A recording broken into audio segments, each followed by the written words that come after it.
शेतकरी मित्रांनो नमस्कार. मी ॲग्रिकॉस पांडुरंग अंकुश रावतावरे पुन्हा एकदा स्वागत करतो तुमचं आपल्या कृषी चॅनलच्या नव्या शेतीविषयक व्हिडिओमध्ये. शेतकरी मित्रांनो, हा आपला 1000 झाडांचा तैवान पिंकचा पेरूचा प्लॉट आहे. तर मित्रांनो, याला बेस्ट पैकी जे काही काळे आहे हे निघायला सुरुवात झालेला आहे आणि याला आता पाणी देऊन जवळपास 1.5-2 महिने हे झालेले. तर मित्रांनो, आता सर्वात महत्वाचं म्हणजे आता याला तुम्ही बघू शकता की बेस्ट पैकी जे काही काळे आहे ह्या काळ्या निघत आहे व्यवस्थित. अशा प्रत्येक फुटव्यामध्ये आपल्याला काळ्या दिसत आहे आणि एक ही जो काही फुटवा आहे तो जो काही वांज राहिलेला नाही. तर मित्रांनो, आता आपल्या पेरूमध्ये सर्वात महत्वाचं काम म्हणजे आपल्या पेरूला आपल्याला कळी व्यवस्थित बनण्यासाठी आपल्याला योग्य जर क्वालिटी पाहिजे त्याच्यासाठी आपल्या पेरूमध्ये सर्वात महत्वाचं म्हणजे फवारणी नियोजन करणं आणि त्याचबरोबर आपली कळी चांगली बनण्यासाठी व त्याची सेटिंग व्यवस्थित होण्यासाठी व आपल्या मालाची क्वालिटी वाढवण्यासाठी सर्वात महत्वाचा विषय म्हणजे विद्राव्याचं खत व्यवस्थापन. तेच म्हणजे वॉटर सोल्युबल खत व्यवस्थापन. तर मित्रांनो, आपण या स्टेजला कोणतं खत व्यवस्थापन हे केलं पाहिजे, त्याचबरोबर कोणत्या फवारण्या ह्या केल्या पाहिजे जेणेकरून आपली कळी स्ट्रॉंग होऊन त्याच्यापासून स्ट्रॉंग फळ बनण्याला हे मदत होईल. तर मित्रांनो, सविस्तर माहिती या व्हिडिओमध्ये बघणार आहोत.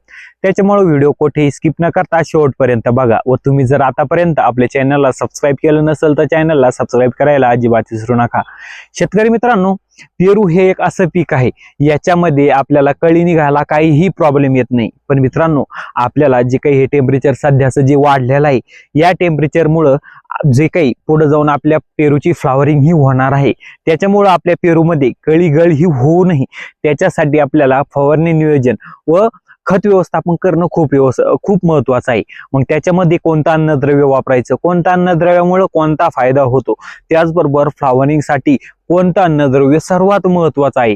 तर मित्रांनो, सर्वात पहिले आपण बघू आपल्या तैवान पिंकच्या पेरूच्या प्लॉटमध्ये आपण फवारणी करताना कळी व्यवस्थित बनण्यासाठी कोणती फवारणी ही केली पाहिजे. मित्रांनो, कोणत्याही पिकामध्ये फ्लावरिंग सुरू होण्याच्या अगोदर किंवा फ्लावरिंग वाढवण्यासाठी कळी व्यवस्थित बनण्यासाठी सर्वात महत्वाचे जे काही अन्नद्रव्य काम करतात ते म्हणजे झिंक, बोरॉन आणि कॅल्शियम. मित्रांनो, या स्टेजला जर कॅल्शियम, झिंक आणि बोरॉन हे जे काही 3 महत्वाचे जे काही अन्नद्रव्य आहे यांची कमतरता जर झाली तर त्या ठिकाणी आपली जी काही कळी आहे ती कळी व्यंग होणं, कळी वाकडी होणं, त्याचबरोबर आपल्या कळीची व्यवस्थित ग्रोथ न होणं हे प्रॉब्लेम आपल्याला येऊ शकतात. मित्रांनो, जर कळीच व्यवस्थित बनली नाही तर त्या ठिकाणी पुढे जाऊन ही जी काही सेटिंग बनणार आहे ती व्यवस्थित होणार तरी कुठं.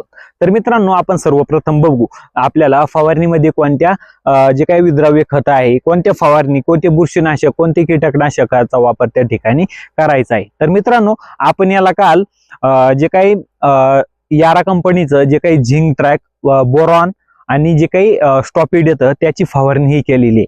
मग याच्यामध्ये आपण जे काही झिंक आहे ते 0.5 ml ने वापरलेलं आहे, जे काही बोरॉन आहे ते 2 ml प्रति लिटर पाण्यासाठी घेतलेलं आहे आणि त्याच्यासोबत जे काही कॅल्शियम आहे ते आपण 1 ml प्रति लिटर पाण्यासाठी घेतलेलं आहे. जेणेकरून आपले हे काय जे मुख्य जे काही न्यूट्रिएंट आहे याच्यामुळे आपली कळी व्यवस्थित बनून पुढे जेव्हा कळीची फ्लावरिंग सुरू होणार आहे ती व्यवस्थित सेट होऊन आपलं भरपूर त्या ठिकाणी उत्पादन हे निघणार आहे. तर मित्रांनो, हे झालं अन्नद्रव्याच्या बाबतीत. दुसरं म्हणजे या अवस्थेत आपल्या एखाद्या ठिकाणी जे काही आळीना शेंडा जे काही कुरतडलेला दिसून येतो.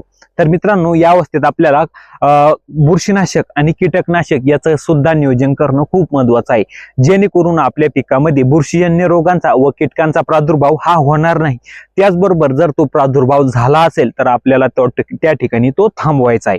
तर मित्रांनो, त्यामध्ये आपल्याला 1 कीटकनाशक आणि 1 बुरशीनाशकाचा वापर त्या ठिकाणी करायचा आहे. मित्रांनो, या अवस्थेत आपल्याला एक चांगलं कॉन्टॅक्ट फंगीसाइड म्हणजे स्पर्शजन्य बुरशीनाशक वापरायचं आहे जेणेकरून या अवस्थेत सर्वात महत्वाचं म्हणजे जे काही अँथ्रॅक्नोज जो काही बुरशी आहे ती आतापासून स्टार्ट होती आणि पुढे जाऊन तिचं रूपांतर जेव्हा आपलं फळ मॅच्युरिटीला येतं तेव्हा त्याच्यावर तो अटॅक जास्त होऊन त्या ठिकाणी आपलं उत्पादनात खूप मोठी घट त्या ठिकाणी होऊ शकते. मित्रांनो, त्यामध्ये मग आपल्याला जे काही डेसेस 100 जे काही कीटकनाशक आहे ते 0.5 ml प्रति लिटर साठी वापरायचं आहे आणि त्याच्यासोबत जे काही अँट्राकॉल आहे ते 2 ग्राम प्रति लिटर पाण्यासाठी वापरून त्या ठिकाणी आपल्याला फवारणी ही करायची आहे, जेणेकरून आपल्या पेरूवरील जे काही कीटक आणि बुरशीजन्य रोग दोन्ही पण त्या ठिकाणी नियंत्रण करायला आपल्याला मदत होईल. तर मित्रांनो, हे झालं आपण फवारणीचं नियोजन.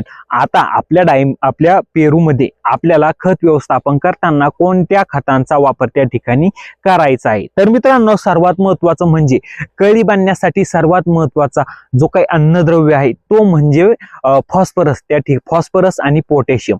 या ठिकाणी आपल्याला त्या फॉस्फरस आणि पोटॅशियम युक्त खतांचा सुद्धा वापर त्या ठिकाणी आपल्याला ड्रिपद्वारे फर्टिगेशनसाठी करायचा आहे. मग त्यामध्ये आपण फॉस्फरस युक्त खतांचा वापर करू शकतो. मग त्यामध्ये आपण 05234, 06020, 04247, 134013 हे जे काही खत आहे यांचा वापर त्या ठिकाणी आपण फर्टिगेशनद्वारे फॉस्फरस युक्त खतांचा वापर त्या ठिकाणी करू शकतो. दुसरा महत्वाचा प्रश्न म्हणजे आपण पोटॅशियमचा वापर सुद्धा त्या ठिकाणी करू शकतो.